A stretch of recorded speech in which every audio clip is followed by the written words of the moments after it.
Hello everyone, welcome back to easy Kannada Indian recipe. ನಾನು ಇವತ್ತು MTR rava idli ready mix ಇಂದ ಯಾವ ತರ ಇಡ್ಲಿನ ಪರ್ಫೆಕ್ಟ್ ಅಂಡ್ ಟೇಸ್ಟಿಯಾಗಿ ಮಾಡೋದು ಅನ್ನೋದನ್ನ ತೋರಿಸ್ಕೊಡ್ತೀನಿ. ರುಚಿ ಅಂತೂ ತುಂಬಾನೇ ಅದ್ಭುತವಾಗಿರುತ್ತೆ. ಪ್ರೀವಿಯಸ್ ಡೇನೆ ಸೋಕ್ ಮಾಡಬೇಕು, ಗ್ರೈಂಡ್ ಮಾಡಬೇಕು, ಫರ್ಮೆಂಟ್ ಮಾಡಬೇಕು ಅನ್ನೋ ಅವಶ್ಯಕತೆ ಏನೂ ಇಲ್ಲ.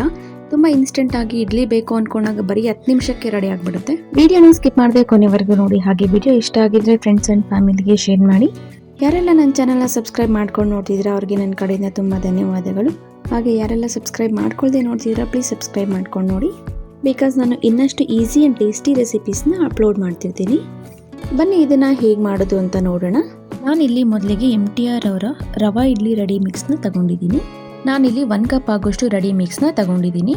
ನೀವು ಯಾವುದೇ ಕಪ್ ಅಳತೆ ಅಥವಾ ಗ್ಲಾಸ್ ಅಳತೆಯಲ್ಲಿ ಕೂಡ ತಗೋಬೋದು.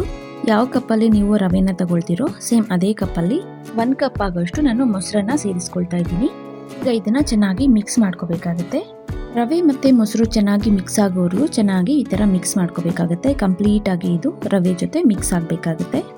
ಚೆನ್ನಾಗಿ ಇದನ್ನು ಮಿಕ್ಸ್ ಮಾಡ್ಕೊಂಡಾದ್ಮೇಲೆ ಇದನ್ನು ನಾವು 2 ನಿಮಿಷ ಪ್ಲೇಟನ್ನು ಕ್ಲೋಸ್ ಮಾಡಿ ಬಿಡಬೇಕಾಗುತ್ತೆ. ನೋಡಿ ಇಲ್ಲಿ 2 ನಿಮಿಷ ಆದಮೇಲೆ ಯಾವ ಥರ ಕನ್ಸಿಸ್ಟೆನ್ಸಿ ಬಂದಿದೆ ಅಂತ. 2 ನಿಮಿಷ ಬಿಡೋಕ್ಕೂ ಮುಂಚೆ ಸ್ವಲ್ಪ ಸಾಫ್ಟ್ ಆಗಿರುತ್ತೆ. 2 ನಿಮಿಷ ಆದಮೇಲೆ ಸ್ವಲ್ಪ ಗಟ್ಟಿಯಾಗಿರುತ್ತೆ. ನಾನೀಗ ಎಲ್ಲ ಇಡ್ಲಿ ಮೌಲ್ಸ್ಗೂ ಸ್ವಲ್ಪ ಎಣ್ಣೆನ ಸವರ್ಕೊಂಡು ಇಟ್ಕೊಂಡಿದ್ದೀನಿ. ಈಗ ಈ ಬ್ಯಾಟರ್ನ ಒಂದು 3/4 ಭಾಗ ಆಗುವಷ್ಟು ಸೇರಿಸ್ಕೋಬೇಕಾಗುತ್ತೆ. ಬ್ಯಾಟರ್ನ ಮೌಲ್ಸ್ ತುಂಬ ಹಾಕೊಂಡ್ರೆ ಅದು ನೆಕ್ಸ್ಟ್ ಮೌಲ್ಡ್ಗೆ ಮೆತ್ಕೊಳ್ಳೋ ಚಾನ್ಸಸ್ ಇರುತ್ತೆ. ಸೊ 3/4 ಭಾಗ ಹಾಕೊಂಡ್ರೆ ಸಾಕಾಗುತ್ತೆ, ತುಂಬ ಪರ್ಫೆಕ್ಟ್ ಆಗಿ ಆಗುತ್ತೆ. ನಾನಿಲ್ಲಿ ಒಂದು ಸ್ಮಾಲ್ ಕಪ್ಪಲ್ಲಿ 1 ಕಪ್ ಆಗೋಷ್ಟು ತಗೊಂಡಿದ್ದೀನಿ. ಇದು ಆಲ್ಮೋಸ್ಟ್ ಒಂದು 10 ಇಡ್ಲೀಸ್ ಆಗಿದೆ.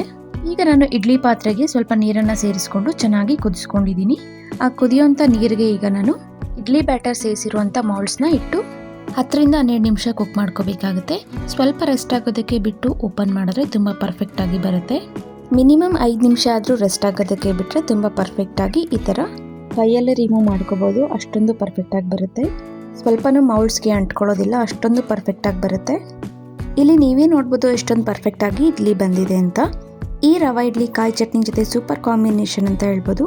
ತುಂಬಾ ಅದ್ಭುತವಾಗಿರುತ್ತೆ ಆ್ಯಂಡ್ ಈಸಿಯಾಗೂ ಕೂಡ ಆಗುತ್ತೆ. ಜಸ್ಟ್ ಈ ಥರ 1 ಪಾಕೆಟ್ ಮನೇಲಿದ್ರೆ ಸಾಕು, ತುಂಬ ಈಸಿಯಾಗಿ ಕ್ವಿಕ್ಕಾಗಿ ಈ ಥರ ಇಡ್ಲಿ ಮಾಡ್ಕೋಬೋದು. ಮಕ್ಕಳಿಗೆ ಬ್ರೇಕ್ಫಾಸ್ಟ್ ಅಥವಾ ಲಂಚ್ ಬಾಕ್ಸ್ಗೆ ಇದು ಕ್ವಿಕ್ಕಾಗಿ ಆಗುತ್ತೆ ಆ್ಯಂಡ್ ಟೇಸ್ಟಿಯಾಗೂ ಕೂಡ ಇರುತ್ತೆ. ಮಕ್ಕಳು ತುಂಬ ಇಷ್ಟನೇ ಪಟ್ಟು ತಿಂತಾರೆ.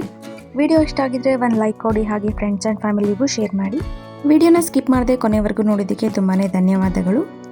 ಇನ್ನಷ್ಟು ಈಸಿ ರೆಸಿಪೀಸ್ಗಾಗಿ ನನ್ನ ಚಾನಲ್ನ ಸಬ್ಸ್ಕ್ರೈಬ್ ಮಾಡ್ಕೊಳ್ಳಿ. Thanks for watching.